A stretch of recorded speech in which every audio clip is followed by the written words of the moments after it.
அனைவருக்கும் வணக்கம் மக்களே. இந்த ஒரு வீடியோவில் நம்ம எதை பற்றி பார்க்க போகிறோம் அப்படின்னா, எல்லாருமே ஃபோட்டோலே தம்ப்நெயிலே டைட்டிலே பார்த்துருப்பீங்க மக்களே. ஆமாங்க, கிட்டத்தட்ட 2025 டு 2026 ஆண்டிற்கான வேளாண்மை பட்ஜெட் கூட்டம் நடைபெற்றது பாராளுமன்றத்தில்.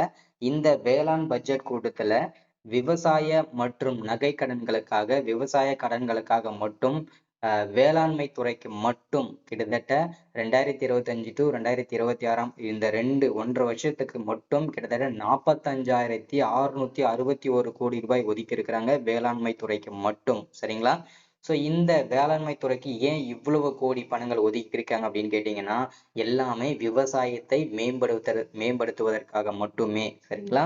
அந்த அடிப்படையில இப்போ விவசாய கடன்கள் வாங்கியிருக்கக்கூடிய அனைத்து சிறு குறு விவசாயிகளுக்கும் ஒரு மகிழ்ச்சிகரமான தகவல் ஒண்ணு கவர்மெண்ட் சைட்ல இருந்து கொடுத்திருக்கிறாங்க. இந்த வேளாண்மை பட்ஜெட் கூட்டத்திலையுமே இந்த தீர்மானங்கள் சொல்லியாச்சு. தீர்மானங்கள் நிறைவேற்றப்பட போகிறது. அது என்ன அப்படின்னு கேட்டீங்கன்னா, எல்லாருமே விவசாய கடன் வாங்கியிருப்பீங்க இல்லையா? கூட்டுறவு சங்கங்கள்ல, கூட்டுறவு பேங்க்ல வாங்கியிருப்பீங்க. அந்த கூட்டுறவு கடன்கள் அனைத்தும் சரிங்களா, கிட்டத்தட்ட 1427 கோடி ரூபாய் அனைத்து சிறு குறு விவசாயிகளின் பயிர் கடன்களும் தள்ளுபடி செய்யப்படும் என்று வேளாண்மை துறை அமைச்சர் திருமாண்புமிகு எம்.ஆர்.கே. பன்னீர்செல்வம் ஐயா அவர்கள் தெரிவிச்சிருக்கிறாங்க. இது பெரும் நமக்கு மகிழ்ச்சியை தெரிவிக்குது. சரிங்களா? இந்த 1427 கோடி ரூபாய் எந்தெந்த சிறு குறு விவசாயிகளுக்கு தள்ளுபடி செய்யப்படும் அப்படின்றதுக்கான அப்டேட்டுமே பார்க்க போறோம். ஸோ அது மட்டும் இல்லாம இதை தவிர்த்து மீண்டும் இந்த 2025ல 2026 ஆண்டுக்கான மீண்டும் விவசாயிகளுக்கு ஓகேங்களா, இப்ப ஆல்ரெடி வாங்கிய கடன் தள்ளுபடி செஞ்சிருவாங்க அரசே. மீண்டும் நீங்க விவசாயிகளாக இருந்தீங்க அப்படின்னா, சிறு குறு விவசாயம் இருந்தீங்கன்னா மீண்டும் விவசாயத்திற்காக நீங்க கடன் வாங்கிக்கலாம். அதையுமே இங்க கட்ட தேவையில்ல, அரசே கட்டிடும் அப்படின்னு சொல்லிட்டு மானியமாக கட்டிடும்னு சொல்லியிருக்கிறாங்க.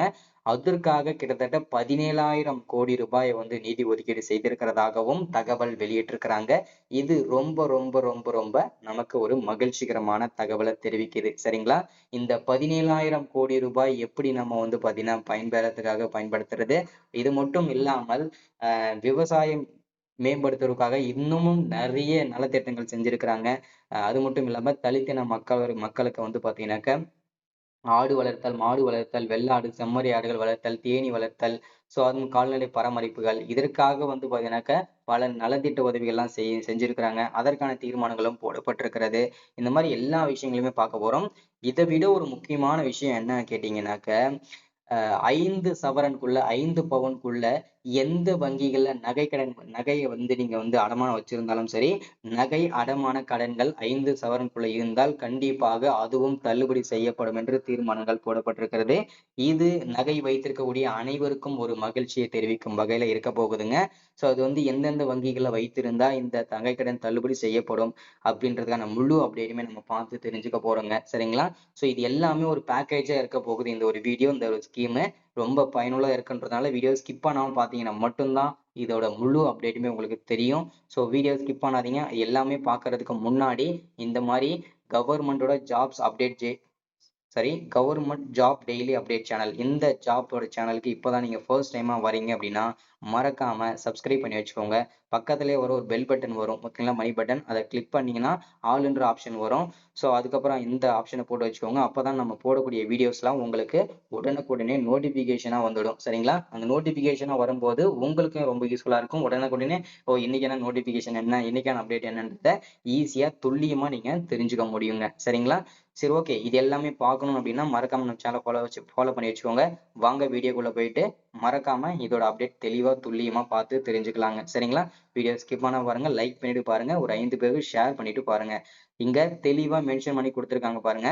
விவசாயிகளின் கிட்டத்தட்ட ரூபாய் 1427 கோடி பயிர்க்கடன் தள்ளுபடி செய்யப்படும். ஹாப்பியான நியூஸ் சொன்ன வேளாண் பட்ஜெட் துறை ஓகேங்களா, வேளாண் துறை அமைச்சர் எம்.ஆர்.கே. பன்னீர்செல்வம் ஐயா அவர்கள் தான் இந்த 2025 டு 2026 ஆண்டிற்கான வேளாண் துறை அமைச்சர். வேளாண் பட்ஜெட் போட்டதும் இவர் தான். சரிங்களா? அதனால ரொம்ப ரொம்ப ஒரு மகிழ்ச்சிகரமான தகவலுமே சொல்லியிருக்கிறாங்க.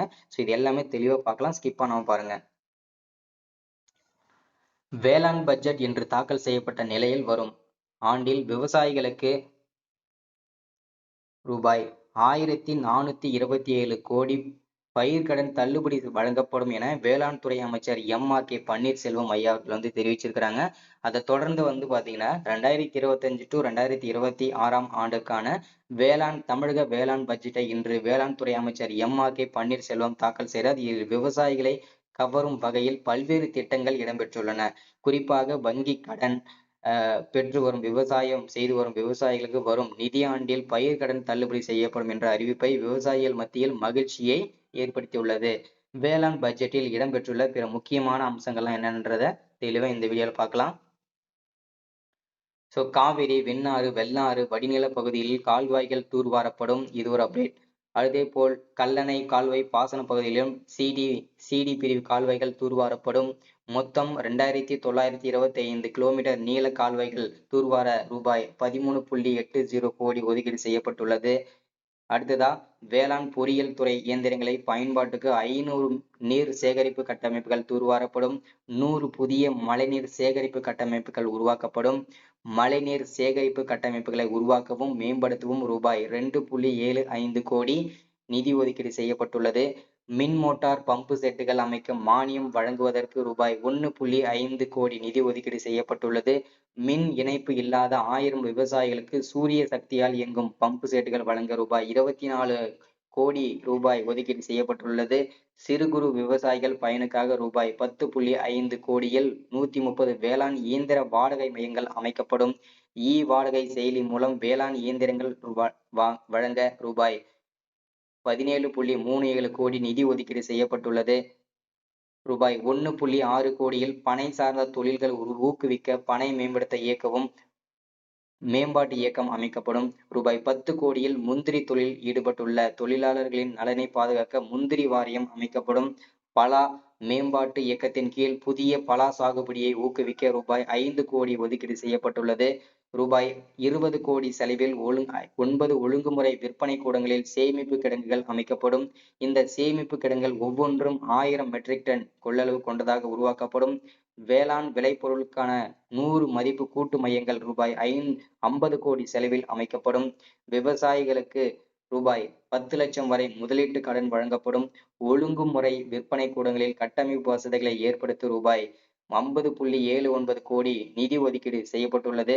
கடந்த 4 ஆண்டுகளில் 35 வேளாண் விளை பொருட்களுக்கு புவிசார் குறியீடு வழங்க நடவடிக்கை எடுத்துள்ளது. நல்லூர் வரகு, நந்தம் புலி, காரைக்குடி கொய்யா, கப்பல் பட்டி முருங்கைக்கு புவிசார் குறியீடு என பெற நடவடிக்கை எடுக்கப்படும். ராமநாதபுரம், விருதுநகர், மதுரை, சிவகங்கை ஆகிய மாவட்டங்களில் 2500 கிலோமீட்டர் சீமை கருவேல மரங்களை அகற்ற திட்டமிடப்பட்டுள்ளது. ரூபாய் 6 கோடி செலவில் வேளாண் தர நிர்ணய ஆய்வகம் அமைக்கப்படும். விவசாய பயிர்க்கடன் தள்ளுபடி செய்யும் திட்டத்தின் கீழ் தற்போது வரை ரூபாய் 10,346 கோடி கடன் தள்ளுபடி செய்யப்பட்டுள்ள நிலையில் வரும் ஆண்டில் ரூபாய் 1,427 கோடி பயிர்க்கடன் தள்ளுபடி செய்யப்படும். தள்ளுபடி செய்வதற்கு தவணை தொகையாக வழங்க ரூபாய் 1,477 கோடி ரூபாய் ஒதுக்கீடு செய்யப்பட்டுள்ளது. 17,000 கோடி விவசாயிகளுக்கு வேளாண் இயந்திரங்கள் மற்றும் கருவிகள் முன்னுரிமை அடிப்படையில் மானியம் வழங்கப்படும். ரூபாய் 1 கோடி செலவில் உதிரி வகை ரோஜா மலர்களின் சாகுபடி 500 ஏக்கரில் மேற்கொள்ளப்படும். ஏழை பெண்கள் நாட்டுக்கோழி பண்ணைகள் அமைக்க ரூபாய் 6 கோடி நிதி ஒதுக்கீடு செய்யப்பட்டுள்ளது. வேளாண்மையில் புதிய கண்டுபிடிப்புகளுக்கான டாக்டர் எம்.எஸ். சுவாமிநாதன் ஆராய்ச்சி நிதி உருவாக்கப்படும். 5,000 பால் பண்ணைகள் அமைக்க 4% வட்டியுடன் மானியம் வழங்கப்படும். 80,000 இயற்கை வேளாண்மை பணிகளுக்கு ரூபாய் 2 கோடி ஒதுக்கீடு செய்யப்பட்டுள்ளது. உழவர்களுக்கு இலவச மின் இணைப்புக்கான கட்டணத்தை செலுத்த ரூபாய் 8,186 கோடி ஒதுக்கீடு செய்யப்பட்டுள்ளது. உணவு மானியத்திற்கு 12,500 கோடி ரூபாய் ஒதுக்கீடு செய்யப்பட்டுள்ளது. தமிழக வேளாண் பட்ஜெட்டிற்கு மொத்தம் ரூபாய் 45,661.44 கோடி ஒதுக்கீடு செய்யப்பட்டுள்ளது என அறிவிச்சிருக்காங்க. சரிங்களா? இந்த நலத்திட்ட உதவிகள் அனைத்துமே எல்லாரும் பயன்படுத்திக்கோங்க. ரொம்ப யூஸ்ஃபுல்லாவே இருக்க போகுதுங்க. சரிங்களா? இதை தொடர்ந்து இதுல சொல்லாத விஷயம் என்னன்னா, விவசாயிகளுக்கு மட்டும் இல்லாமல் நகைக்கடன் வங்கியில் வைத்திருக்கக்கூடிய அனைத்து நகைக்கடன்களும் தள்ளுபடி செய்யப்படும். அதுவும் 5 சவரனுக்குள்ள இருக்கக்கூடிய நகைகள் அனைத்தும் தள்ளுபடி செய்யப்படும் என்று தமிழக அரசால் இணைக்கப்பட்டிருக்கிறது, பெறப்பட்டிருக்கிறது, தீர்மானங்களும் போடப்பட்டிருக்கிறது. சரிங்களா? இந்த அப்டேட் எல்லாமே வந்து வேளாண் துறை அமைச்சர் MRK பன்னீர்செல்வம் ஐயா அவர்கள் தான் அப்டேட் சொல்லியிருக்கிறாங்க. சரிங்களா? ஸோ ஒன்ஸ் அகைன் இந்த விஷயம் வந்து எல்லாருமே பயனுள்ளதா இருந்திருக்கும்னு நினைக்கிறேன். மறக்காம சப்ஸ்கிரைப் பண்ணுங்க, லைக் பண்ணுங்க, ஷேர் பண்ணுங்க. அடுத்த ஒரு முக்கியமான ஸ்கீம்ல சந்திக்கலாம். தேங்க்யூ.